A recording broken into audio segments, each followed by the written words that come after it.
In the heart of Manila, where narrow alleys carried the sound of honking jeepneys and street vendors calling out their prices, lived a quiet boy named Elias Navarro. He wasn't the type who drew attention. He moved gently, spoke softly, and carried a calmness that made him almost invisible in the noise of the city. But deep inside him, something powerful lived. Please subscribe to our something he never channel. fully understood. It came alive only when he sang. Elias grew up in a tiny rented room with his mother, Laura, a woman whose strength lived behind tired eyes. She worked long hours stitching clothes in a small workshop, yet she always returned home with a smile that tried to hide her exhaustion. Their life was simple, almost fragile, but their bond held everything together. And at night, when the rest of the neighborhood settled into the slow hum of evening, Elias would slip out onto the rooftop. Up there, the city looked different, less chaotic, more forgiving. He'd stand beneath the pale glow of distant stars and let his voice drift into the warm air. His tone carried warmth, a quiet richness that felt too big for the streets below. Some nights, a neighbor or two would pause, wondering where that soulful sound came from, but they never found the boy behind it. Elias was like a hidden melody, heard, but rarely seen. Music became his Please sanctuary. subscribe to our channel. It comforted him when hunger crept in, when school felt overwhelming, and when loneliness wrapped around him like a cold blanket. Singing wasn't a dream to him, it was survival. A way to breathe. A way to believe that life held more than their small room and struggling days. Still, Elias never imagined anything beyond those rooftops.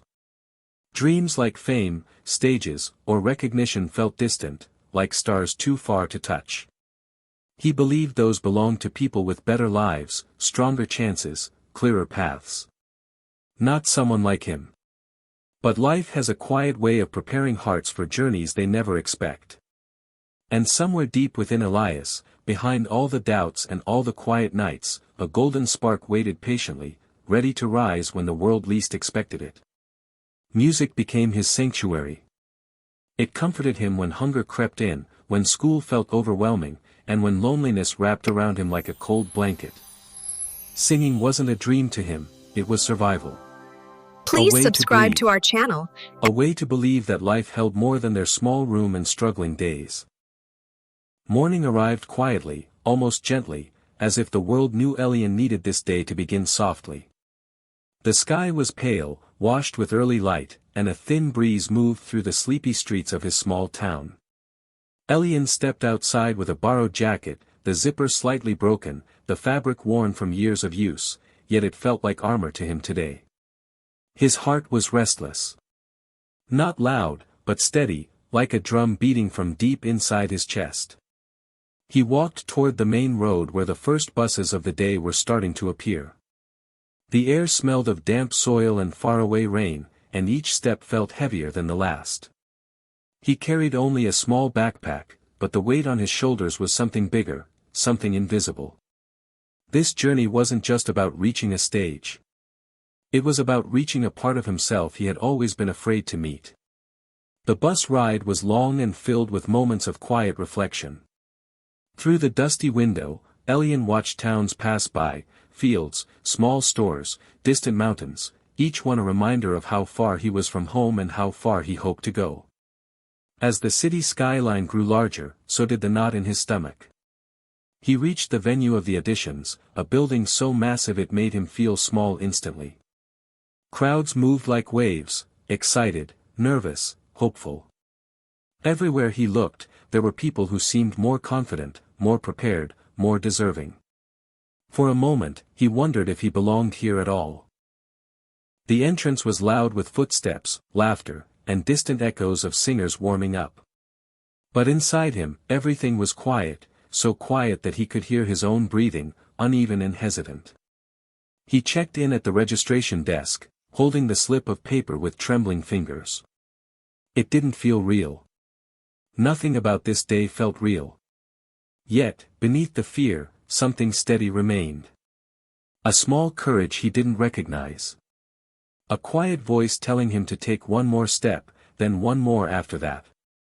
He walked down the long hallway leading toward the waiting area. The walls were covered with posters of past winners, each smiling confidently. He touched one lightly as he passed, as if asking for strength. This place was intimidating. It was overwhelming. But it was also the one place where he finally had a chance to be seen. And for Elias, that was enough reason to keep walking. The first note rose gently into the air. It did not rush. It did not demand attention. It moved slowly, like a memory finding its way home. The room shifted the moment the sound filled the space. The audience leaned forward without realizing it. The noise of the world outside seemed to fade, leaving only the fragile thread of music floating between the stage and the seats. Daniel stood grounded beneath the lights. His voice carried restraint rather than force. There was no attempt to impress, no reach for perfection. Each note felt chosen, shaped by feeling rather than skill alone. The melody held weight. It carried long nights, quiet sacrifices, and moments when hope felt thin but never disappeared. This was a voice shaped by listening more than speaking. Tom Jones felt it immediately. The sound moved through him like a familiar path. It brushed against old emotions he had buried beneath years of success and applause. His chest tightened, not from sadness, but from recognition. This was not just a song. It was gratitude given shape. Images surfaced in Tom's mind as the music unfolded. A small room filled with children. An old piano slightly out of tune. A woman guiding young hands patiently, smiling even when tired. Evelyn Harper lived in the spaces between the notes. Daniel sang with stillness, as if he was offering something rather than performing it. His eyes remained steady, focused inward, as though someone important was listening beyond the lights. The audience felt it too. Some closed their eyes. Others held their breath. The song asked nothing from them except presence. Tom's eyes softened. The realization grew heavier with every passing note.